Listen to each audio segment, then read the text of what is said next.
up, everyone? Thanks again for joining me on the next episode of In the Pink.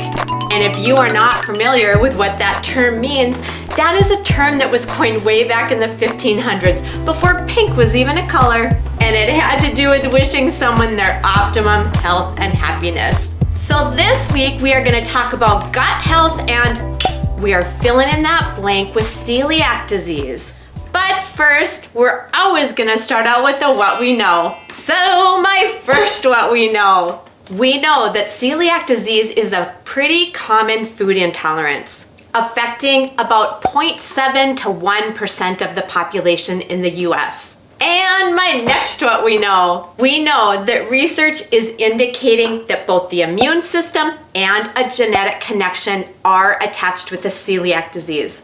We also know that our microbiome is influencing our immune system, and genetics also plays into the immune system. So it's no surprise that the microbiome is becoming an area of research. And my last what we know that celiac disease is not the same as a food allergy. It is considered a food intolerance or food sensitivity that's mediated by our immune system. Okay, let's move on. Let's just define what celiac disease is, which also is going to lead into what it isn't. Celiac disease is a chronic autoimmune condition in which ingesting this gluten prompts an immune reaction that causes damage to the small intestine, specifically the lining of that small intestine. And of course, with individuals that have celiac disease, there's symptoms associated with it. This gluten can cause diarrhea, stomach pain, excessive gas, and even skin rashes.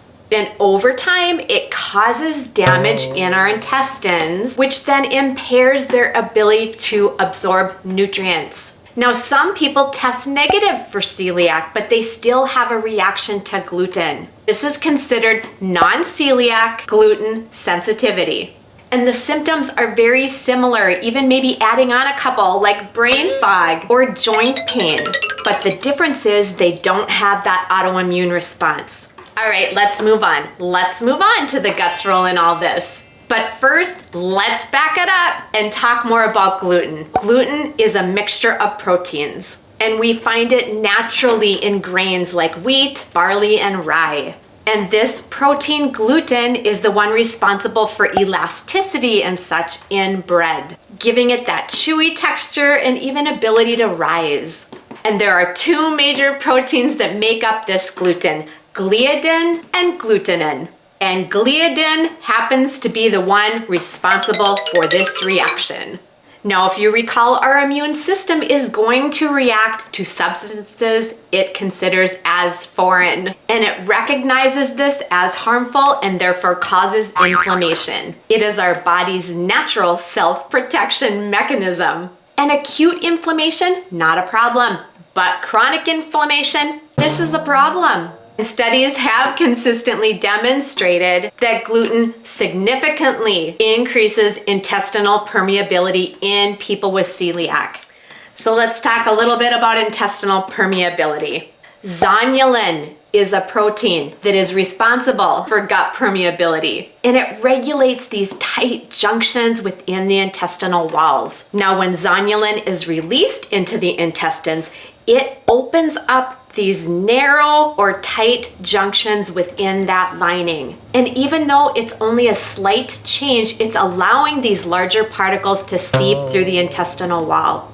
And it just so happens that studies have found that gluten activates zonulin, both in people with celiac and people without celiac. However, the levels of zonulin were much higher in patients with celiac. All right, now let's move on to the guts roll in all this. Well, it should go without saying by now that people with celiac disease have an altered microbiome in comparison to those without celiac disease. And these differences are what we need to focus on. There seems to be three major theories floating around on how this all goes down. The first one has to do with how the body digests gluten and digests these proteins. And of course, we know our microbiome is going to secrete enzymes in digestion. But enzymes released by some microbes generate these gluten metabolites that tend to be toxic in nature. And that's what prompts this immune response, causing the inflammation, causing the leaky gut. The second theory would be that there's alterations going on in the gut microbiome that precipitate this disease by impacting that intestinal permeability. Let me explain what I'm talking about here. So this differential in gut microbiome between patients with celiac and without, one differential happens to be a rise in E. coli. And we know that a rise in E. coli is going to be detrimental to the intestinal barrier. So then this gliadin protein that we talked about earlier is able to permeate that barrier and cause that immune response. Again, triggering inflammation, triggering permeability.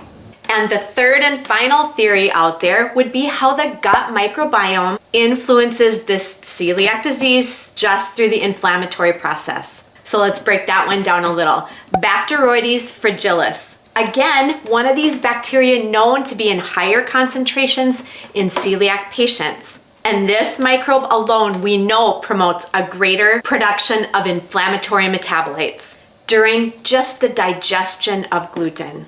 Do you see what I'm saying? If we have more of these microbes in our gut that produce inflammation, then celiac patients are going to have more issues with inflammation. Okay, let's move on now and talk about some case in points backing up these theories. First study I want to touch on was a study done in Finland. And this one happened to be published in the American Journal of Gastroenterology. This study evaluated celiac patients that were on a strict gluten-free diet for at least 3 years. However, these people still had ongoing symptoms.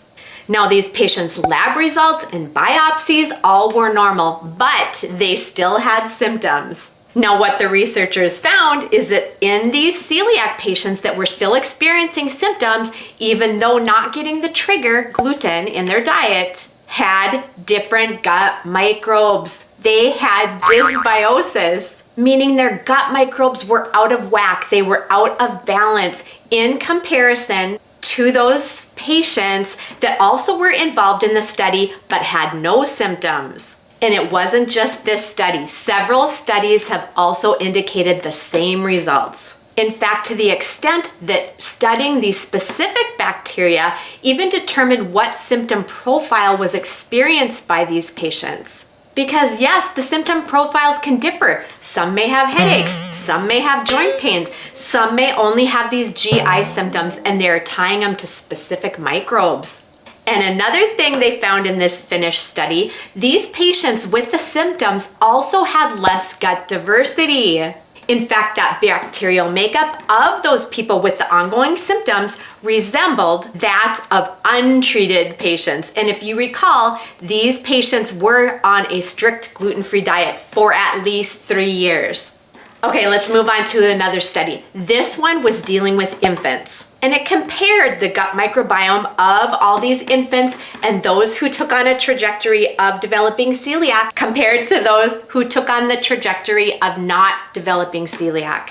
What they found, these infants that were on their road to develop celiac within 1 month of birth already had dysbiosis going on in their gut microbiome. So what they concluded here is that it appears the early differences in this microbiome composition could influence the immune maturation process and basically the predisposal to having this celiac disease. All right, let's move on to the last one here. These are some studies done where they did introduce probiotics as therapy for celiac patients. The first results came in and these patients experienced their symptoms starting to improve, especially in the GI symptoms in comparison to the placebo group. And these patients also had decreases in the antibody production or the formation of these antibodies against gluten itself. And obviously both of these are very positive signs. So that leads to a question, right? Can probiotics actually be used to treat it? I wouldn't say that's a hard yes at this point, but research is definitely headed in that direction.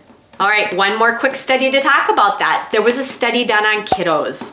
And these kiddos were newly diagnosed with celiac. They wanted to determine if bifidobacterium had any effect on these celiac kiddos. And what they found is yes, It definitively decreased a metabolite that is directly connected to inflammation. Not only that, but what they also found is that administering this bifidobacterium prevented a diet-related increase in a pathogenic bacteria that goes on even within a gluten-free diet. But it not only works in kiddos, they also had an adult study where they administered bifidobacterium. And these were celiac patients that were still getting about 12 grams of gluten every day in their diets. And what they found, bifidobacterium significantly reduced these patients' symptoms. All right, time to move on. Let's move on to some healthy practices. What are some things we can be doing on a daily basis to keep us in the pink? Well, the first thing we always start with is diet. We want to be eating foods that are rich in nutrients to nourish our body, but not only that, we also want to be eating foods that are beneficial to our gut microbiome and not detrimental. What this means is eating a wide variety of fruits and vegetables, and I mean from every color of the rainbow. Whole foods, fermented foods, high fiber foods, especially in celiac or gluten intolerant populations, because you're not getting grains like you probably would if you weren't on a gluten-free diet. And not only eating the right foods, but you need to cut out the crap. And that means reducing your intake of any type of processed foods, refined sugars, soda, all these things that have no nutritional value. We need to really keep them at bay. Learn to be a label reader. All right, the next one, exercise. We know that exercise even plays a role in helping build the diversity of our gut. And I am not suggesting to go sign up for an Ironman. I am suggesting you get consistent exercise on a daily basis, okay? 30 to 45 minutes even of moderate walking is going to make a difference.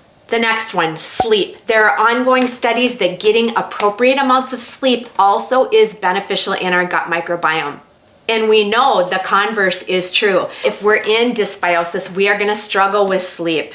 The next one, stress management. I can never say this one loud enough either. I know it's easier said than done, but really getting a grip on how to manage stress in our lives is crucial. Stress wreaks havoc on our body. It wreaks havoc on our hormonal picture. It wreaks havoc on our sleep, in our gut microbiome, all of it. Manage your stress. And the last one, consider supplementation. We are not going to get everything we need from our food sources, no matter how hard we try. Our soils are depleted. We aren't getting the nutrients from our foods that we did decades, even generations ago. And that leads me right into the best part. I need you to click this link to find out what I'm talking about. I'm going to go over specific products, even when it has relation directly to celiac. All right, you guys, thanks for hanging with me till the very end. And if you are new to this Plexus train and have no idea what I'm talking about, I'm gonna list in that description box my link. Get on there, nose around, ask me some questions. Curiosity will get you on this train every time. I'm also gonna list some videos I've done in the past covering some products that I covered in that other video, some playlists that we've covered in the past, and if you have not caught all the episodes of In the Pink, that playlist is gonna be right here for you to catch and sort through. And you might just wanna join me here again next week, because what happens in the gut does not stay in the gut, it affects everything, which is gonna lead into many more episodes of In the Pink.